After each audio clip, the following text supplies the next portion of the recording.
Estoy con el doctor Alejandro Gay, economista, amigo de esta mesa, y bueno, no hace falta que yo le explique por qué lo invité, ¿no? Porque la economía está toda dada vuelta.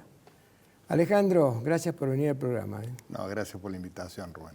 Bueno, ¿cómo estamos y cómo vamos? ¿Y llegaremos? Y vamos a llegar con un deterioro permanente, digamos. No sabemos bien cuál va a ser el nivel de deterioro, digamos, al final del mandato, pero está claro que la cosa no va a mejorar, digamos, porque uno diría porque no hay voluntad, básicamente, porque en realidad uno cuando tiene este conjunto de problemas como el que vimos hace un rato, digamos, del sector externo, de la falta de dólares, de la inflación, etcétera, y no queda otra, viste, que el gasto público lo tenés que bajar, ¿no es cierto?, digamos, para encaminar la situación.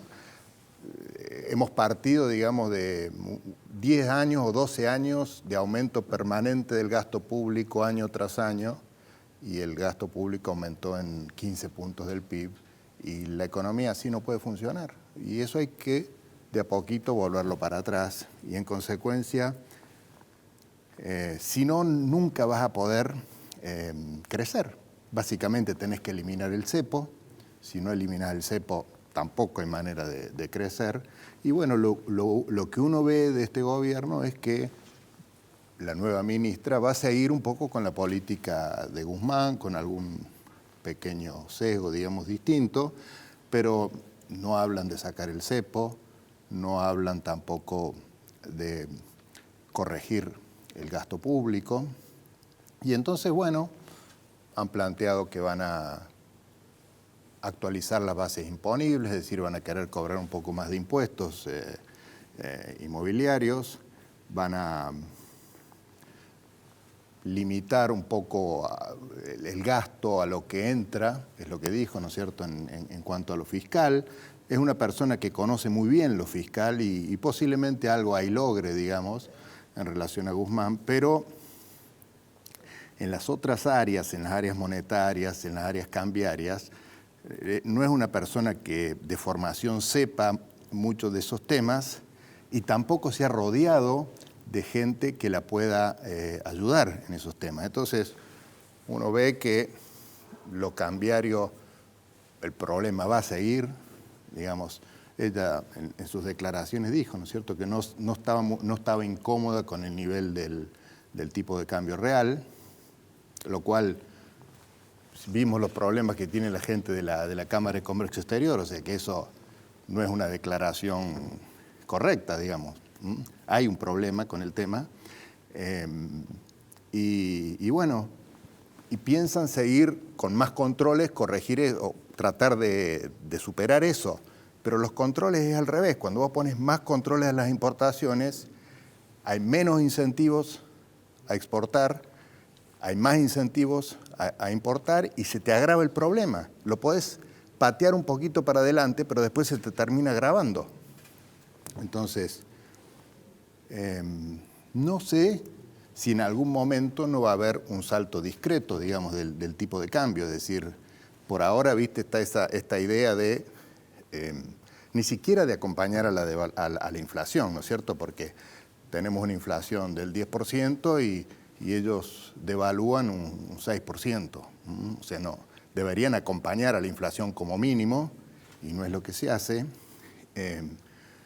Pero en algún momento, posiblemente, como no hay reservas, posiblemente se les escape también un poquito, ¿no?, claro, el tipo de cambio. Ahora, Alejandro, hoy en los diarios sale una entrevista que le hacen a este chico Luciano Laspina, que está en Juntos por el Cambio, y él dice que de acuerdo a las declaraciones de la vicepresidente, pareciera que ella, ante la imposibilidad de aumentar las retenciones y ante la imposibilidad de aumentar nuevos impuestos, la única solución que encuentra Cristina es la de emitir.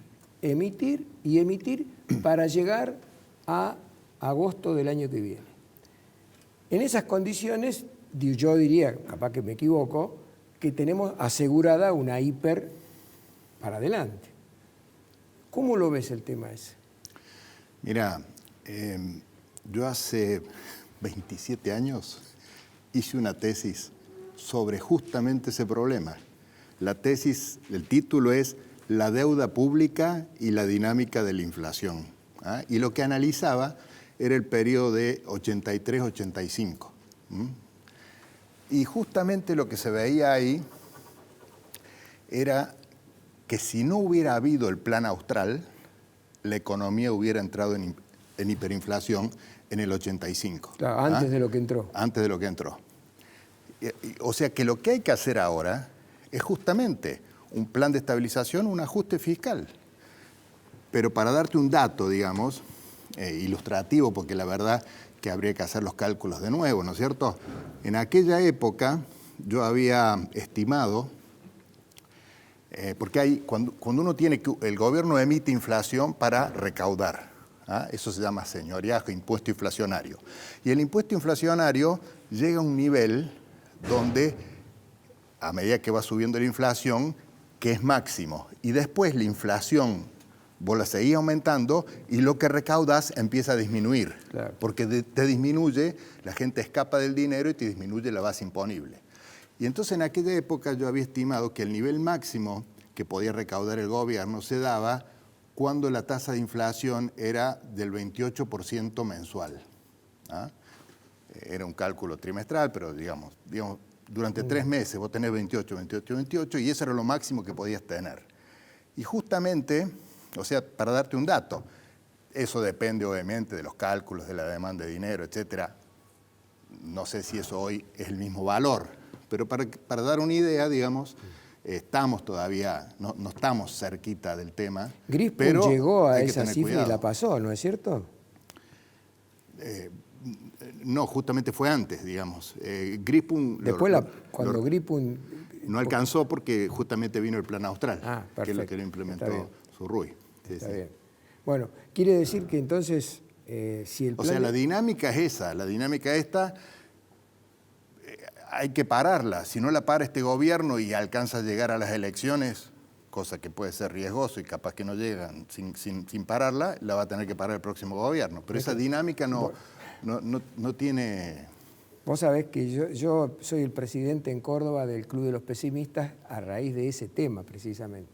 Pues yo creo que los involucrados, como lo dije al principio en el editorial, el establishment no le va a permitir que le quiten sus privilegios, primero. En segundo lugar, tenemos una sociedad acostumbrada ya con una cultura del no trabajo.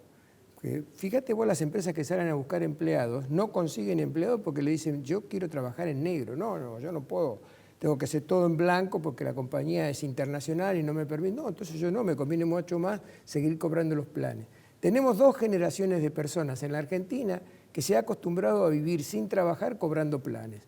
¿Cómo le das vuelta el cerebro a esa gente? O bien se lo das con una crisis recontraprofunda, o si no, con una especie de dictadura civil, un gobierno autoritario civil como Lee Kuan Yew en Singapur, como digo yo siempre. ¿Cómo haces? No, tenés que generar condiciones, ¿no es cierto? ¿Cómo la generás? De empleabilidad. ¿Cómo achicás el gasto gente, público? Sí. ¿Cómo achicás el gasto no público? queda otra que para generar condiciones en lo macroeconómico es lo que estamos hablando del gasto público. Y también tenés, en lo microeconómico, tenés todo lo que es la modernización de las relaciones laborales. ¿Ah? Otro tema, reforma laboral. Para que esa gente, digamos... Sin hablar de la reforma laboral, la CGT ya está preparando un paro. Claro, imagínate. Claro, Alfonsín, por hacer un comentario nada más, 13 paros generales le hizo Ubaldini. No es un país fácil de conducir esto. No, para nada. Pero tenés que generar mínimamente esas condiciones macroeconómicas, digamos, de estabilidad, de un dólar que no sea muy barato, porque si es muy barato esa gente, el salario que le terminás pagando es más alto que la productividad, que lo que producen, porque como vos decís, no hay gente capacitada, entonces no puede pretender ganar un salario extremadamente alto. Y bueno, y el punto es este, digamos, facilitar la contratación de esa gente y por el lado, digamos, de las relaciones laborales y la capacitación, digamos, por el lado del gobierno. Todos esos planes hay que transformarlos en... Última pregunta, Alejandro. Si seguimos con esta serie de incumplimientos, ¿el fondo nos suelta la mano? Yo creo que, primero que me parece que la ministra va a tratar, digamos, de ir lo dijo, que va a tratar de cumplir, digamos, el acuerdo firmado, ¿no es cierto? Obviamente que va a haber brechas importantes respecto a las metas, pero calculo que el fondo tampoco se quiere hacer responsable de que la Argentina se caiga del mundo, entonces, más de lo que estamos. Entonces el fondo va a esperar, digamos, va a ser benévolo hasta el próximo gobierno, digamos, es la impresión que me da a mí, digamos. Sí, es cierto.